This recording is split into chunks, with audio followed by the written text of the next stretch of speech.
Hey super friends, my name is Neil and this is episode 48 of the Get Your Comic Con podcast. We're here fortnightly-ish to bring a slice of comic book, film, TV and pop culture goodness from our studio to your speakers. I am of course joined by my very own boy wonder himself, Martin. Say hello, Martin. Hello, Martin. How are you today? I'm alright. Cold? I'm bloody freezing. Welcome to winter. What we got on the menu for today's episode? Stuff. Well, coming up on this week's show, we've got a news roundup featuring Zack Snyder's Justice League, Godzilla, news on Tomb Raider 2, the first trailer for Superman and Lois, and a Harry Potter series in development at HBO Max. Not a Harry Popper. Yes, and then we're going to have a general discussion about the state of Star Trek. To celebrate the fact that Star Trek Discovery Season 3 has just finished on Netflix, Lower Decks Season 1 is now available on Amazon Prime, Picard Season 1 is now available on DVD, Blu-ray and on digital, as well as on Amazon Prime in the UK, and just generally how you feel about Trek these days. We've not had not laid the groundwork on how Trek is these days for a little while. So, without further ado, we will kick off with the news.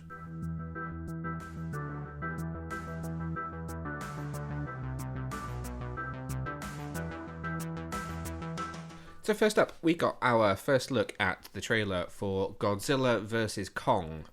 That film is going to be coming to HBO Max and select theatres in the US from, it was originally March the 26th, but it's now been pushed back to March the 31st. Here in the UK, we're still awaiting confirmation as to whether it's going to be a similar release date. There are plenty of rumours that the film is actually going to release in May here in the UK, but unconfirmed as yet. Trailer, what did you think? It was okay. What did you like? It was alright. I mean... What didn't you like? I didn't really... It's just a Godzilla film, wasn't it? It was like, oh, monsters, alright. It's... You get what you get, really, don't you? Okay. A couple of monsters, people screaming, ah, no! And then it's finished. Fair enough. I have to admit, I'm a little bit cautious on this film after Godzilla King of the Monsters. I liked Godzilla, the one with Kick-Ass, Aaron Taylor-Johnson in it, and Walter from Breaking Bad from a few years ago. I liked that film. I was alright with Kong Skull Island, but Godzilla King of the Monsters was a bit of a weird one, which we've talked about on this podcast before, haven't we? We reviewed it on this podcast, I think, after going to the screening and having a strange incident with the fitness YouTuber. Yeah, no, I didn't like that. But it wasn't quite the film that I hoped it was going to be, so I'm not 100% sure about this one. Much of the same cast are back again. Those who survived the last one, like Millie Bobby Brown and her dad, are back in this one, as well as more of the Monarch company that's kind of been the through line for this version of the Godzilla Kong universe. It's going to be interesting. There appears to be a glimpse of Mecha Godzilla in the trailer, so that could be interesting to see how they bring that about in a slightly more grounded version of King Kong and Godzilla. I've never seen King Kong. You've never seen King Kong? No. Or any version of it? Well, no, not the newest one. New one? Oh, no, yeah, we talked about this, didn't we? Yeah, you've not seen the version with Loki and Captain Marvel. Yeah, no, I've not seen that. Didn't fancy it? It's fair enough. I mean, you don't really like Pacific Rim either, which is a similar type of film. No, it was alright. I mean... Giant monsters, not really your thing. Yeah, you get what you get, really, don't you? Giant monster, smashy. Job's done. Job done. Job done. Okay. Well, that's it. There we go. James has done a really cool piece on the trailer for this film and some of the deep dive moments that you might want to check out. So if you head over to our website, www.getyourcomiccon.co.uk, you can check that out now. You can also head over to our YouTube channel to watch the trailer. Next up is the news that MGM has found itself a new writer and director for the upcoming Tomb Raider 2 film, which was originally due for release in 2021 but did not manage to get production off the ground in 2020 due to COVID, so has been postponed till 2022. Alicia Vikander will be returning as Lara Croft, and it had initially been announced that Ben Wheatley was going to be writing and directing this film, but he, for reasons unknown, has now left and has been replaced by Misha Green. Why do you know the name Misha Green, boy wonder? I'm not very good with names. You've got to help me a bit with the names. Oh, but we had this conversation last night while we were playing computer games with the Hulks. I know, but you say a lot of things and I don't quite listen to all of it. So Misha Green is the creator, writer and director of Lovecraft Country, the TV series. Yes. So this is going to be her first feature film. This is her debut feature. but she is now writing and directing Tomb Raider 2. It doesn't have a new release date as yet, but as I said, Alicia Vikander is returning as Lara Croft, and it's envisaged that the film will go into production this year and release in 2022. That last film was released in 2018 and grossed, I think it was around $275 million worldwide, so not a... It would be classed as a modest box office hit. That's a nice wee bit of spare change, if you ask me. Well, you asked me as well, especially because it was made on a $100 million budget. But you know what? These days, if you're not making $1 billion, then you're not really doing very well, are you? Well, you've got to cover your advertisement, all those posters being printed. I mean, all adds up. Well, exactly. Also, in the last couple of weeks, we got to see the first full trailer for Superman and Lois. The series premieres on the CW in North America on Sunday, February the 23rd. The Flash has now postponed its Season 7 opener so that they can extend Superman and Lois. It's not a 2-hour episode, it's a 90-minute episode that will be followed by a 30-minute documentary called Legacy of Hope. We've seen a previous trailer, which didn't really have any footage from the show, but was more of a stylistic kind of introduction to the characters. This is our first time seeing footage from the show itself. So what did you think of this one? It was very Man of Steel. It is very Man of Steel, isn't it?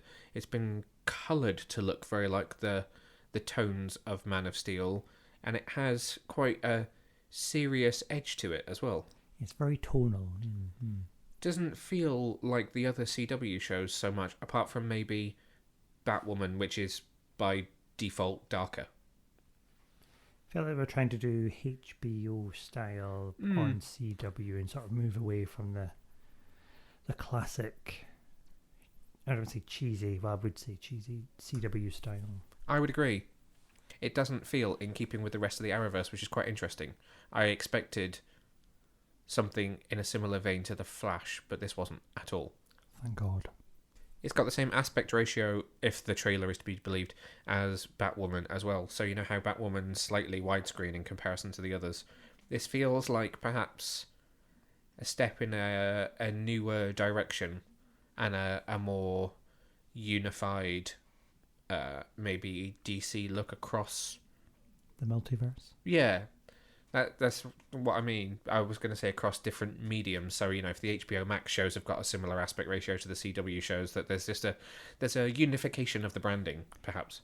I was just saying it in less words. Yes, you were. So the show stars Tyler Hoechlin, who's been playing Superman for a number of years now in the Arrowverse, and he'll be joined by Bitsy Tulloch as Lois Lane. You've also got Alex Garfin and Jordan Elsas as sons Jonathan and Jordan Kent. One of the other really interesting aspects of the production for this one that's very, very different to the other CW shows is they've purpose-built a town for the set. So obviously Flash, Arrow, Supergirl all film around Vancouver, and you get those places like there's that certain square that's been used so many times in all the different shows. And Batwoman separated itself slightly by filming on sound stages in Vancouver and some bits of exterior in Vancouver, but then also flying the cast to Chicago to do the whole Gotham look and make it different. But this has got its own purpose-built town. So, and it's not just like fronts either. Some of the shops are actually fully built sets as well, so that you can go in. It's like a proper backlot purposely built for Superman, which is interesting. A small set of Smallville. I think my biggest reservation is why Superman, well, not necessarily why Superman would move to Smallville. There's he wants to raise the family, and he wants to raise the family away from Metropolis, but how do you do a Superman story that has the scale of a Superman story in a town like Smallville? The reason that Smallville, a TV series, worked was because he wasn't Superman. He was young Clark Kent growing up. So does the focus become more on Jonathan and Jordan? Or is this still a Superman story, being his name in the title? But I don't know. What do you think about big character like Superman in small town like Smallville? What do I think? I've never really thought about it. Now would be a good chance. What do you think about it now? It's a really good podcast. I don't really think about any of this stuff. No, I mean, it would be interesting. I suppose it'd be interesting to see how long he stays there and what it look from the trailer. I'm gabbling. It looks like there's lots of military people. It's like a secret military base there. And so I think that's General I was meant to call him General Kent. General Lane is Lois's dad, and the military. So is there something? I mean, that could be a big baddie for him to go up against. Yeah, I mean, yeah, we're it going to could. discover there's some like secret kryptonite manufacturing plant underneath a farm or something. I don't know. I mean, is it going to be about the super sons and he's just there? Could be. You never know. I mean, we know very little about it at this point, other than the titles for the first few episodes, which I can tell you. So episode 1 is called Pilot, funnily enough. Episode 2 is called Heritage. Episode 3 is The Perks of Not Being a Wallflower. Episode 4 is called Haywire, and episode 5 is The Beacon. So air dates for those episodes are Feb 23rd, March 2nd, March 9th, March 16th, and March 23rd. So it's at least the first 5 episodes are going to air every week without the usual kind of gaps. And it's a 13 episode season as well. So this is not running for 22, 23 episodes, which could be quite nice. Oh, I don't like it when they run for 23, 24. It feels like it goes on forever. I know what you mean. We are spoiled by streaming and cable quality storytelling that is condensed into smaller series. Short and punchy. Yes. We don't know yet where Superman and Lois is going to air in the UK. Whether it will go to Sky One, like the majority of the rest of the Arrowverse, or follow Batwoman to E4, or could go somewhere else entirely. Like Black Lightning could go to Netflix. Or like BBC Two or something. I don't know. Do they even show programming like that anymore on BBC Two? It's Well, not they like the don't. days of Buffy at tea time. Used to watch me 6 o'clock. 6 o'clock Simpsons, 6:30 Buffy. Oh, we treat. Buffy with so little violence that it was edited down to like 20 minutes. Well, it's BBC. A wee bit Farscape as well. Oh. So next on the list of news items for this week, I've got Harry Potter coming to HBO Max. Now, we don't know very much about this story at all. There's very, very little news other than a vague rumour that HBO Max is in development with no names attached, producing, writing, starring, anything, for something in the world of Harry Potter as a TV series. Unlikely to be a retelling, more of a let's find another part of the Harry Potter world and tell a story based in it. Now, I'm not a Harry Potter fan, but I'm not a huge Harry Potter fan. So, opinion from you on this one. How do you feel this could work or not work, as it were? I don't know. It's quite a controversial area at the moment. Anything Potter related. It is, isn't it? Yeah. And you almost got to tread incredibly carefully around it or just not mention it at all. Well, production continues on Fantastic Beasts 3 at the moment. I mean, those films are a bit... Ooh. But then it's interesting because she's not a screenwriter. She's No. not really a... But she has written them. But she wrote them with somebody else. So Yeah. all the Potter films are written with somebody else as the adaptation. So they had that bit of an insight as to what works on screen. Yeah. So I think they're bringing that man back for the third one, aren't they? They've redone the script for Fantastic Beasts so that he's got some input. Have they? You might be telling me something I don't know. Oh, I think so. Have a look. Have a goog. Good lord. What are you telling me that I don't... Continue. You're telling me something that I don't know. I could be talking out my bum here. But that's my understanding of it anyway. So then I think a TV series... Oh, look at that. Writing credits. J.K. Rowling based on characters created by and written by J.K. Rowling and Steve Kloves. That's the badge. Steve Kloves, who also worked as a writer on The Amazing Spider-Man, Harry Potter and the Deathly Hallows Parts 1 and 2, Harry Potter and the Forbidden Journey. That's something to do with the Wizarding World. Half-Blood Prince, Goblet of Fire, Prisoner of Azkaban, Chamber of Secret. He wrote all... Well... I'm a gasp. I did not know that. You've taught me something I didn't... I mean, I did say I wasn't a huge Harry Potter fan at the start of this segment, but you've taught me something I didn't know. But you're sitting there clutching your puddles and everything. This is a first for this pod. I'm flabbergasted. Well, let's get back to the discussion. Anyway, yeah, sorry, so continue. What was I saying? So you were talking about the fact that she's not a screenwriter, so someone's always worked with her. Yeah, so that man. Yeah, so do you think then that this one, if they've brought him in and he hasn't worked on the previous two, that this might be a slightly more solid entry into the Wizarding world? Well, you would hope so, because he's got a good understanding of what works, what doesn't work. I mean, because those films were pretty successful, I think. Yeah. I mean, correct me if I'm wrong, but they were quite successful. So hopefully that having his sort of guidance to steer her or them, they can work together to make it a bit more That is good. engaging, I think. I agree with you. Had I known that, I would probably be feeling a bit better about the third one at the moment. But we'll see. I mean, we don't have they recast Depp? Yes, Mads Mikkelsen. Hannibal. Oh yes. Jyn Erso's Yeah. dad. Oh okay. Oh well, yeah. who is excellent. He's never in anything bad. Well, exactly. I mean, he's a good all-rounder, isn't he? So, TV series. We've gone way off now. I mean... Peace has been lost completely. Head back that way. It's been put through the shredder. So a TV series, I think it could work. It depends on what it is. I've seen some talk around Harry the Aura and the original cast coming back. Oh, yeah. Because apparently they're open to it, but nobody's asked them yet. So I don't know. I mean, it's not like they're doing lots of work anyway, are they? Hogwarts The Next Generation. I mean, Daniel Radcliffe's a pretty in-demand actor. Yeah. Rupert Grint's in one of the Apple TV series. Oh, okay. Don't know what. Well, Emma Watson pretty much left for the world of fashion, did she not? She went to college. So, I mean, they might come back. But then you've got to think that's already been sort of touched on a bit with his stage show. Yeah, We've that's true. A conclusion to them growing up, so maybe they do something else. You could do anything with it. You could look at his kids. I see in my head, I'm just envisioning like Saved by the Bell, the new class, but Harry Potter. God, that'd be like some awful. sort of coming of age kids in Hogwarts kind of thing. You could go to one of the other schools. Yeah. We've been to America. You could go somewhere else. Who knows?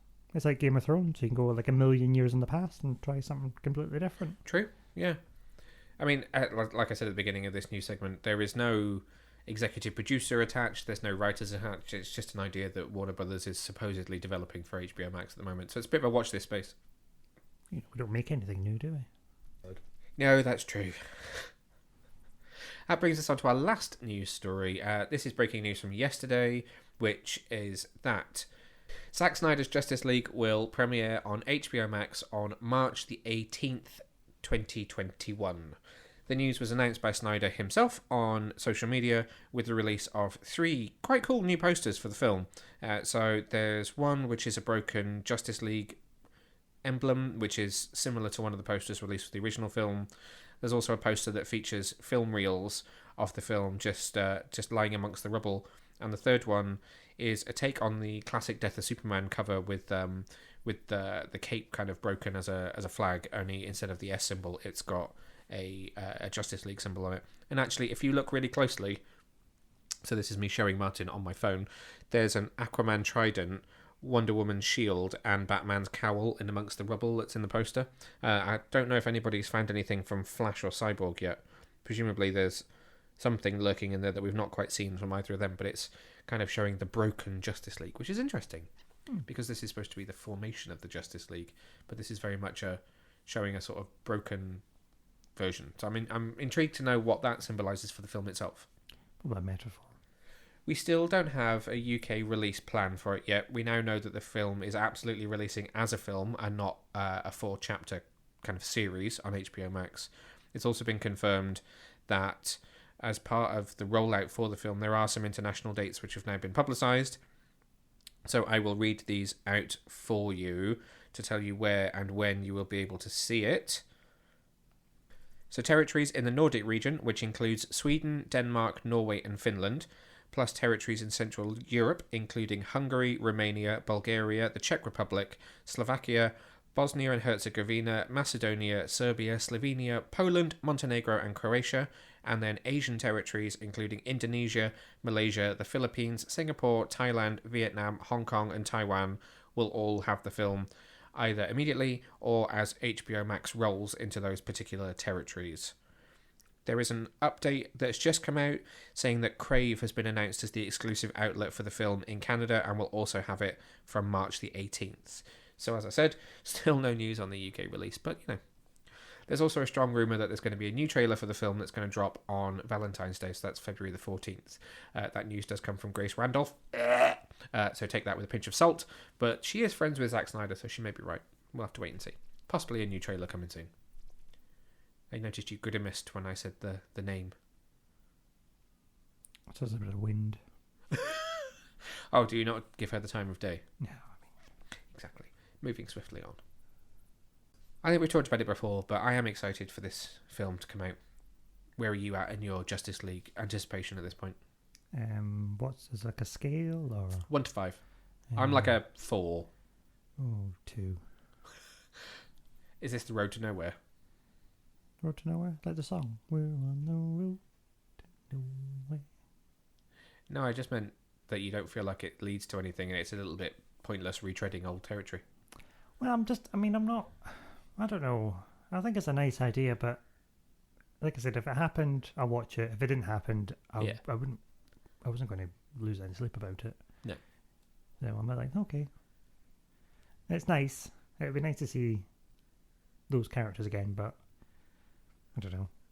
It's a bit bittersweet because nothing else is going to come after it. Well, we've been proven wrong before because we Yeah. said this was never going to happen, so we'll have to wait and see. We'll have lots around the Justice League release as it's coming up for March the 18th in America, so don't worry, there'll be plenty more coverage, and we will, of course, be reviewing it on the website and on the podcast, so get ready for a whole lot more Justice League in the very near future. That's it for the news this week. Don't forget that if you want to catch up with the biggest stories every week, you can check on our Twitter and Instagram TV feeds and YouTube channel. Friday nights around 6:30 GMT, we release a newsreel video hosted by one of the team where we recap the biggest stories from the week. And if there's anything that we've not covered that you would like us to cover, please do get in touch. You know how to find us on social media. We are at Get Your Comic on Twitter and Instagram. Right. Time to boldly go where we've been before on this podcast but haven't been for a little while, so we're catching up.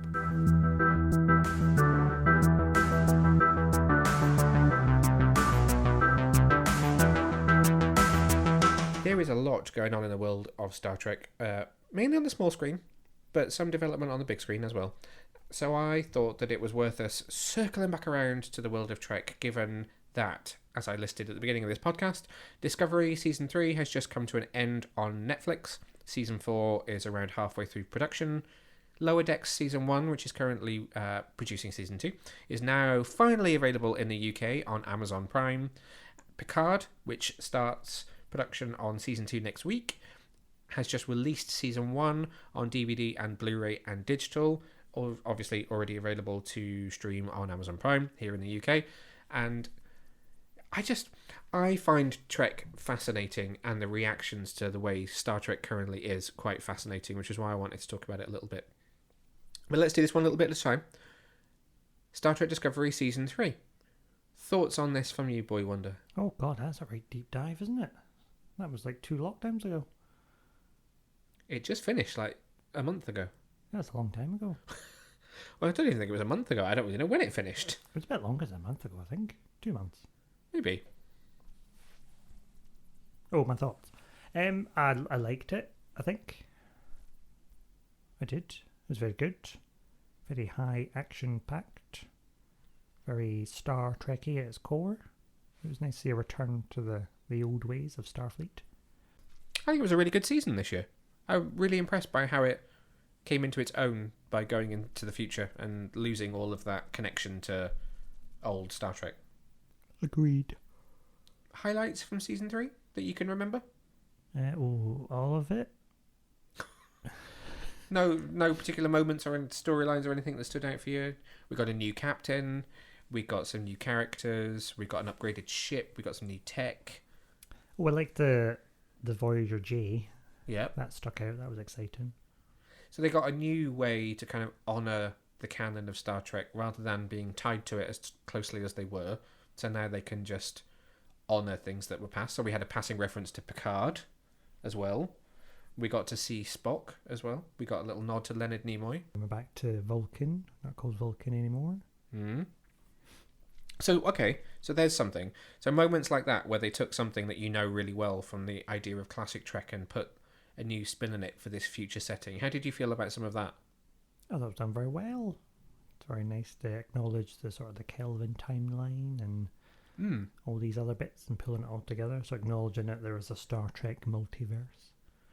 Which is interesting because, and this is part of why I wanted to bring this back and why I wanted to talk about the state of Star Trek in general, is there just seems to be so many hugely polarizing reactions to it and a lot of discourse around it and a lot of very anti what Star Trek seems to represent now, and a feeling that it's poorly led, poorly written, poorly executed.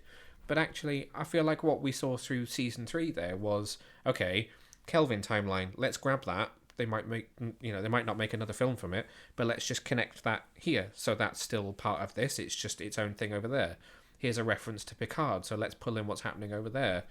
When we went to the new Vulcan Romulan joint homeworld, we met someone from we got Burnham's mum back, and she was a member of the Coat Milat, which, you know, pulls in a story thread from Picard itself. I don't necessarily agree with the idea that Trek is very splintered and very broken and not very well led at the moment. Do you have any opinions on that? I mean, I just don't understand any of it, really. There's just a lot of hate out there, I think, for everything. No matter what you do, somebody's not going to like it. True. So was there anything about Season 3 that you weren't so keen on? Nothing that you hated, because we're not saying that word. But was there anything that you felt they didn't do maybe as well?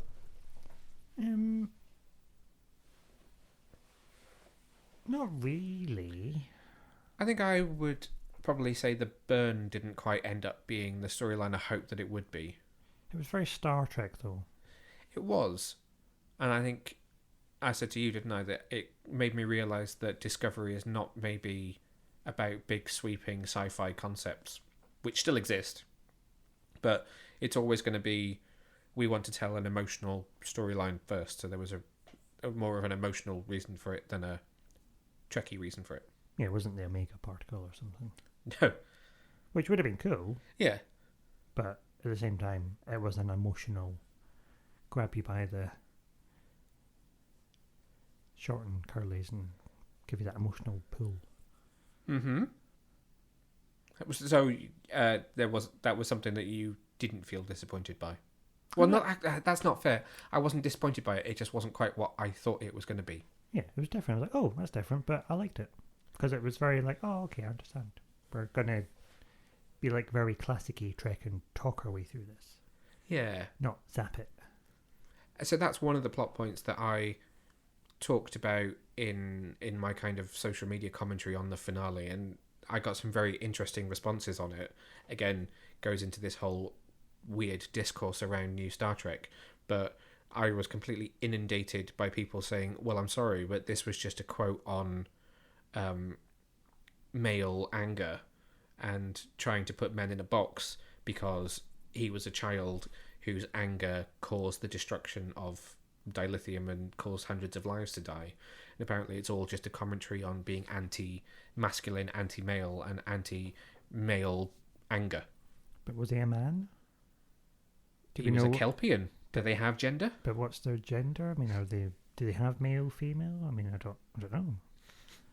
I can't now remember off the top of my head if there are gender pronouns mentioned in the episode for the character.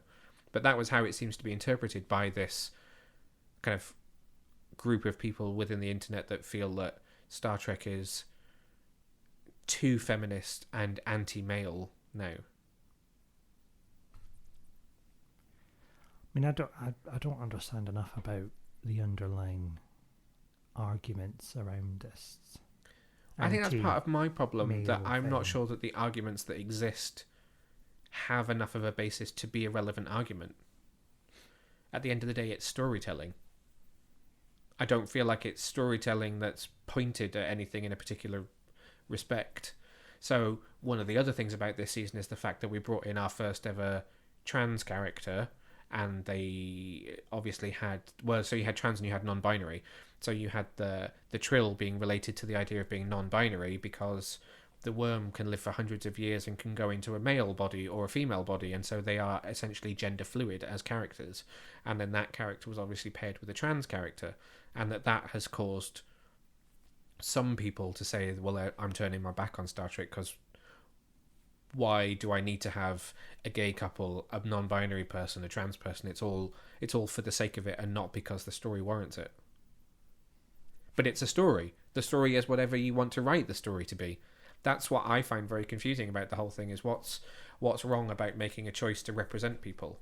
And my argument to anybody that says to me that they don't like that stuff is, okay, are you a parent? Okay, you are a parent. What if your child said to you, I really like Star Trek, but I feel I'm non-binary and I don't see myself represented, and I think that's really sad. That's always my argument, is what if it was somebody that you loved that saw themselves in that character? Because at the end of the day, they're just trying to make it so that anybody who watches it can potentially see themselves reflected on screen. Which, if you ask me, is what Star Trek has always been about. It's always been about sort of, it's an advanced race in the future that, you know, they've moved beyond all this stuff. And ironically, its audience that claims to be the older part of its audience, and that's a sweeping generalization, are the ones that want to drag it back to the things that it's supposed to represent being beyond. One thing which I've always wondered, so I just started a rewatch of The Next Generation, and you know how we talk about Starfleet and Earth has moved beyond the idea of commerce and we don't have jobs, we don't have salaries. Well, in the pilot, when they're at Farpoint, Beverly Crusher buys some material and asks to have it charged to Dr. Crusher on the Enterprise. And I just thought, how does she pay for it? She doesn't have any money. That's a deep dive, interesting comment there. I'm sure somebody's worked that out for you. I need to Google it. Anyway, is there anything else you want to talk about with Discovery? Anything that you're excited for in Season 4 now that we've got to a new kind of level of, okay, the Federation is now set in this world, Discovery's place is set in this world, we've got new uniforms, we've got a new captain. Oh, I don't like the uniforms. Ooh, well, okay. Before you say any more, what is it you don't like about the uniforms? They're just a bit grey, aren't they? They are very grey. I watched a featurette, because you know I like me a featurette on Star Trek, on how they made them, and it's all like 3D printed in like vacuum form, special materials, so that it all sits the way it does and looks the way it does, and again, this is one of the things that I find really annoying when someone's like, Star Trek's shit, I hate Star Trek, it's crap, it's really shit, it's not made very well. There's so much care and attention that's put into all of it that I just find it really annoying that you can't at least acknowledge that they're trying hard to make a show, even if it's not a show that you then want to watch. And I'm sorry if you loved like TOS or Voyager and you don't like this, but you can't like everything. Continue. What did I say? Uniform, Grey. grey. I mean, my only thought here was it was just a bit too grey for me. I mean, Okay. that was a bit, really. Sorry. Have I found a soapbox? A little bit. Okay. Soapbox for another minute. Oh, I'm never going to say that it's a perfect show because tell me something that is perfect. Batman 89. All right, yeah, that's perfect. Batman Returns. But I just like Star Trek for me is a thing from when I was younger that was like an aspirational point of what society could be like if it was a much better, much more inclusive, much happier place. And so the more I hear people like an unnamed YouTuber that looks like he needs a good wash talking about the fact that nobody wants to watch a black woman as a captain, or have his little mate talk about how a black lesbian Batwoman is the last thing that anyone want to see because it's just homosexualness for the sake of it. It just makes me want to like it even more, and I think that's why I put it on a bit of a pedestal, because I don't care if it's flawed. I don't care if there's a bit of dodgy CGI every now and then, because I'm still a bit weirded out by the fact that that Jeffries tube behind the turbo lift was so massive that she could fly alongside a Jeffries tube and there was like miles of space around her. It just annoys me and makes me want to like it even more. Oh, yeah, I forgot about that when they went into the turbo lift and you got to see what's actually behind a turbo lift. I've got it. I was like, yeah, that was a bit big, wasn't it? But then it's a new ship. It's got new technology. Well, exactly. They've got detachable nacelles. I mean, how does that even work? Because it's like the 3000th century. I mean, I'm going to put my soapbox away, and shall we park Discovery there? You can watch the entire of Star Trek Discovery Season 3 on Netflix now, and Season 1 and 2. Seasons 1 and 2 are also available on DVD, Blu-ray and digital in the UK. No release date yet for Season 3 on home video, but it will be coming. But spoilers, there will be, openness to all races and genders. Yeah, I'm sorry if you don't like multiple genders or gender identities or sexualities, then it's probably not the show for you. Very happy to see that Lower Decks is now finally available to everyone in the UK. You can catch the entire 10-episode first season on Amazon Prime UK alongside Picard. We must have talked about this probably a way back when we saw it when it was on in America, and there's reviews of, I think, around half the season, maybe a little bit more than half the season available on our website. But I really wanted to bring this back to just make sure that people know it's available now. You can watch it in the UK legally on Prime, and it's so worthwhile watching. Yes. Sorry, I was looking out the window. Why? I'm just looking out the window, thinking about the Jeffries tube. Okay. Because, I mean, we've got a Star Trek chat group with some friends of ours that are maybe not huge fans of Discovery so much and big fans. I would say Deep Space Nine is their favourite. There's an infamous video of them singing the theme tune. But they've actually both really enjoyed watching Lower Decks so far. And so I've got a feeling that it actually, despite being probably the most different Trek show ever made, has a lot that appeals to fans of the classic franchise. Recollections of your favourite moments from Star Trek Lower Decks Season 1? I don't think I had a favourite moment because, I've got a memory like a sieve. But I do remember thinking it was a bit nuts.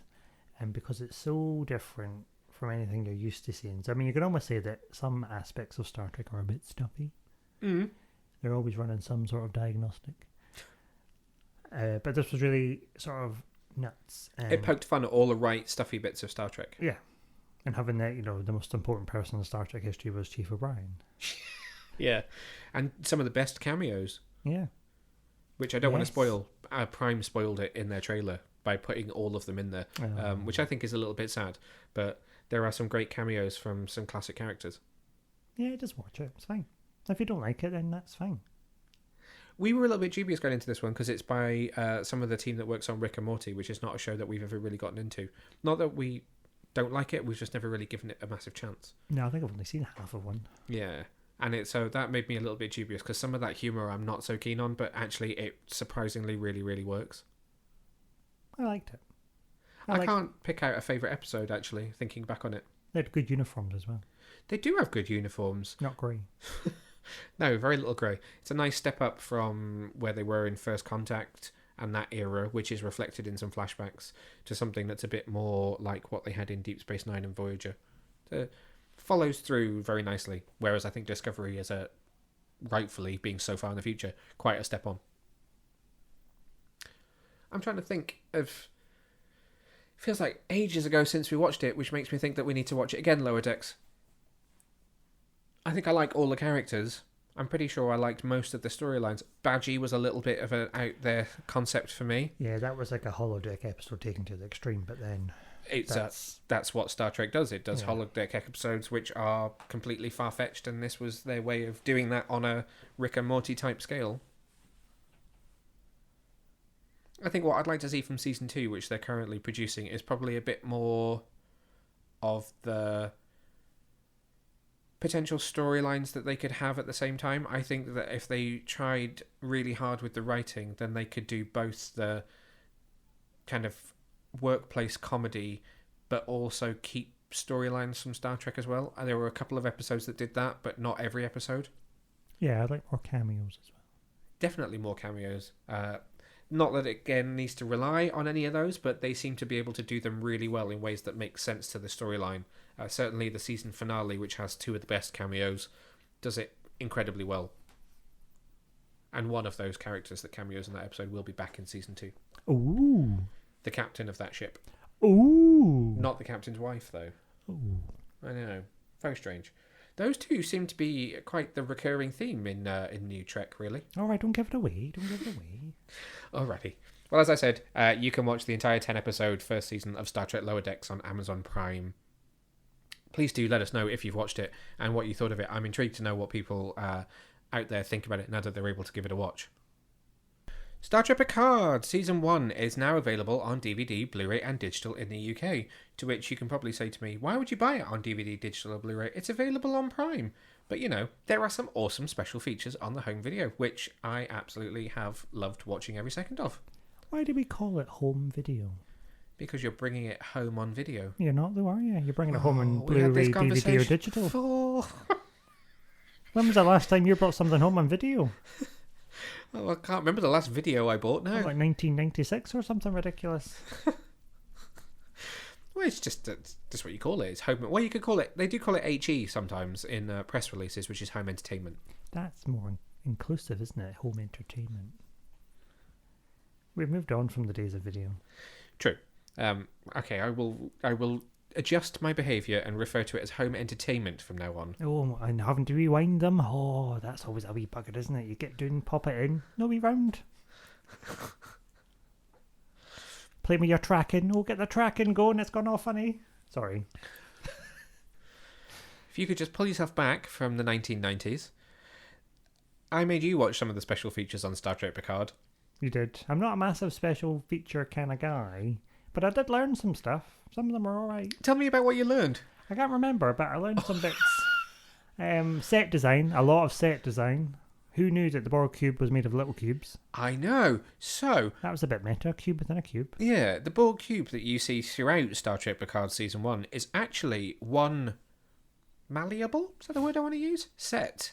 So it's columns of cubes which are all completely interconnected and movable so that they can just change it to whatever was needed for the set on the day. Sounded like they got a little bit bored of it by the end of Season 1. It's like giant Lego. It is like giant... It basically was giant Lego.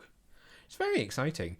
I also really enjoyed hearing about some of the smaller details. So one thing about the Borg cube which did bother me was the floor. Which sounds so sad now that I've said it out loud.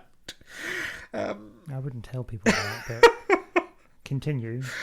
Well, no, they then explained it, didn't they? It was actually part of the thought process for the show was that was flooring and stuff that had been put in by the Romulans to adapt it for what it was being used for as a whatever they were calling it. It was just called the... What was it called? The artifact. Artifact. I was going to call it the architect for some reason. Yeah. So as they took it over and were using it to excavate and understand the Borg technology, they put that in as part of their kind of building their way into it to live on it. Like, there you go. And that's the level of detail that I really enjoy with Star Trek. I find with some other stuff when you watch bonus features, there's not that level of thought process. So like the props guy, what did you think about the featurette about props? Sorry. Why are you laughing? You went, the props, man. I like the props. Sorry, I like that. And I like the fact that they got the old prop people, makeup people back. Yeah. So a lot of the people that worked on Picard Season 1 were actually people who had worked on Voyager and other Star Trek shows in the past. So you spend some time with Jeri Ryan while she's getting her makeup done for her return as 7 of 9, and it's basically the same guy that used to do her makeup back on Voyager. And that's... I mean, that was a level of craftsmanship on TV back then that it was unparalleled. You didn't see that in other TV shows particularly. So who do you want when you start making a new Star Trek show? You want the people that made Star Trek in the first place. Which is another reason, and I bring it back to my soapbox, why I find it so funny when you watch these people talk about how there's no reverence for old Trek because they don't understand what they're talking about, which made by many of the same people. It's just different writers and different showrunners. But, your props are being built by the same people. You had a props library full of old stuff. Man, I would love a phaser. God, I didn't realise the amount of detail that goes into a phaser. The lights, the extendability, things you don't even see happening on screen. Like, oh yes, it does this, it makes a cup of tea. You can hoover with it. I mean, my God. Funny, isn't it? I know. This is why I dig watching special features so much, because you learn so many things that are probably, in the grand scheme of things, completely meaningless.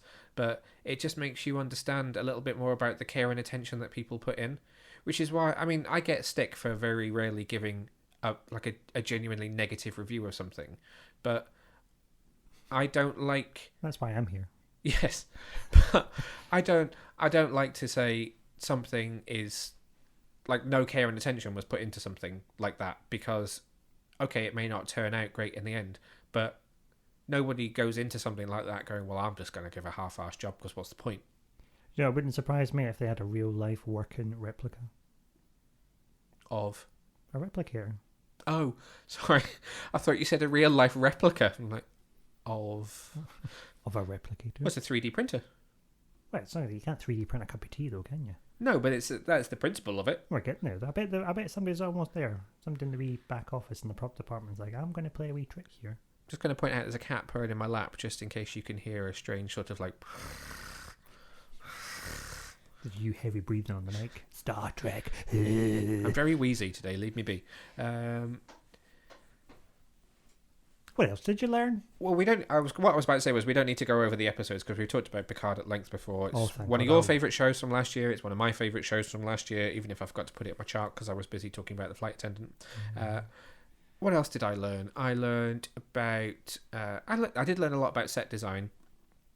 I also learned a lot about how Jonathan Frakes and Patrick Stewart work together thanks to the gag reel. I've got 4 Oliviers, don't you know? They're quite funny, aren't they? They are very funny, and it's nice to see that they're that it is like an old family that's just reunited and working together again. It's like two grumpy old men have an argument, but they love each other, really. Yeah, they are. Well, I mean, they even say to each other at one point, "I love you." Yeah. It's a really nice Blu-ray package, though. Star Trek is something that I think, and I'm not, no one's paid me to say this. I did not get a free copy. Star Trek is one of those shows that, because the people that make it have so much love for it, that when they release it on DVD and Blu-ray, they do put a lot of care and attention into things like gag reels and featurettes, because they know that people that watch it want to look at how they make it. And this is a prime example of that, I think. Agreed. Not a huge amount of news on Picard Season 2, but it is due to start filming next week. I think everyone's kind of starting to circle in on the set, and they're beginning to get the cameras rolling. I hope everybody is doing all they can to protect Sir Patrick of Stewart. Absolutely. We still think that they're filming Seasons 2 and 3 back to back, which is interesting. I would imagine maybe that's it then. This isn't the show that's going to run for 7, 8, 9 seasons, so I reckon they've probably written everything that they need to do, and they'll do the next couple of seasons, and Picard will happily retire. Did you say this is the kind of show that's not going to run for 7 of 9 seasons? No, but well done on a Star Trek themed joke. You might say I made it so. In terms of my running order for today's podcast, the next thing on the list is the state of Star Trek today, but I feel like I think you've done that to death. I've said enough. Final thoughts from you about... I mean, I have exposed you slightly. I mean, I know I'm cold, but... to some of this kind of discourse and stuff that's on YouTube, because I struggle to understand how these people believe in some of the things that they're saying. But what do you think about that? Tell me honestly what you think about it. I mean, even if that is, do you know what? I just don't care. I just don't listen to them because I just can't bear it. I mean, the world is a very sad place as it is at the minute, and to then watch some of the things that they're saying, you think, Jesus Christ, just don't pay them any attention. I mean, I think this is the root of the problem with it. You've given certain people a voice, and it's just a bit... Not me personally. Not you personally. That's a different podcast. I don't know. I mean, I just think it's really sad. I think there's enough problems in the world without having to focus on, is that a female captain? Is it a captain of colour? Is it a non-binary person? I mean, really, at the end of the day, does it really matter? Is it really impacting on your life so much in your little room in the middle of nowhere that you've got to spread so much hate and vileness to upset everybody else? Just, if you don't like it, don't watch it. Watch something old before we had all this openness. So I just can't be dealing with it. So I don't engage with any of it. No. I mean, that's the kind of thing where I just block it on YouTube, and once I've seen it once, I don't need to see it again, and that I get rid of it. I just find it unbelievable. And the reason that I'm probably exposed to it more than you do is because I run the social media for us. When I put like a picture of Burnham in the captain's chair from the finale of Discovery, that there was just an overwhelming amount of, this isn't Star Trek, yeah, blah, blah, blah, blah. And so I kind of can't avoid it. I have to confront it in a way, in that I then just either delete those messages, tell them that they don't belong in our comment section, or block them altogether.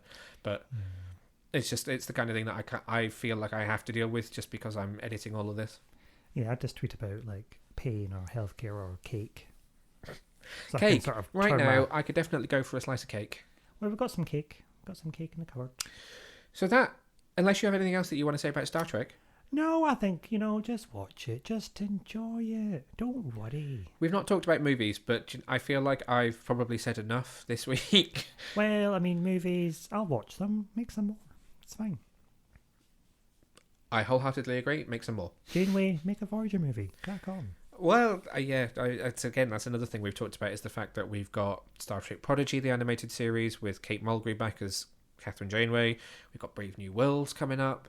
We've got Section 37 Section 31 coming up as well. There's plenty of Star Trek to come. Keep it coming. You've heard enough from us now, so why don't you tell us what you think about Star Trek? Which is your favourite of the current shows? Which is your favourite of the old shows? What are you looking forward to most from the shows that aren't out yet? What would you like to see them do that they've not done yet? What would you like to see in the movies? Keep it clean. Keep it nice. We are an inclusive family here. Just be kind to each other. I mean, I think that's all we can do, really. If we've all got opinions, we've all got different viewpoints, and that's fine. I think we don't. I know you're on your wee soapbox there. I don't know why I've gone really Lorraine Kelly for some reason. Like I'm talking at the end of a chat show. I was about to say, for anybody that's not in the UK and doesn't understand Lorraine Kelly, that's a morning breakfast TV host who is Scottish and is kind of like a mummy figure to the country. I must be channeling. I did watch a wee bit of her. What was I saying? Just be nice. That's all I'm going to say. Everybody got their opinions. You don't have to like everything. We don't have to like each other. Just be kind, and that's all you can ask for. I think that's the closest I've ever seen to you being on a soapbox. So as I was saying, if you would like to get in touch with us, then you can find us on Twitter and Instagram and Facebook as Get Your Comic Con. You can find me on social media as just at Neil Varrick and Martin as at BoyWonder1989.